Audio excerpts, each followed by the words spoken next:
आपको अपडेट करेंगे। कतर का ईरान से आने वाले मजीद कई ड्रोन फिजा में रोकने का दावा। मुसल्लह फौज ने ईरानी ड्रोन्स को फिजा में ही तबाह कर दिया। कतरी वजारत दिफा की जानिब से ये बयान जारी किया गया है। अपने नाजरीन को अपडेट कर रहे हैं कि कतर की जानिब से एक बार फिर दावा किया गया है कि ईरान से आने वाले मजीद कई ड्रोन्स फिजा में रोके गए हैं। वजारत दिफा के मुताबिक मुसल्लह फौज ने ईरानी ड्रोन्स को फिजा में ही तबाह कर दिया।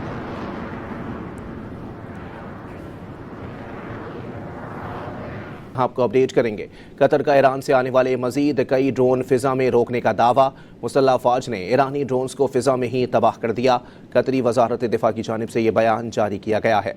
अपने नाजरीन को अपडेट कर रहे हैं कि कतर की जानिब से एक बार फिर दावा किया गया है कि ईरान से आने वाले मजीद कई ड्रोन्स फिजा में रोके गए हैं। वजारत दिफा के मुताबिक मुसल्लह फौज ने ईरानी ड्रोन्स को फिजा में ही तबाह कर दिया।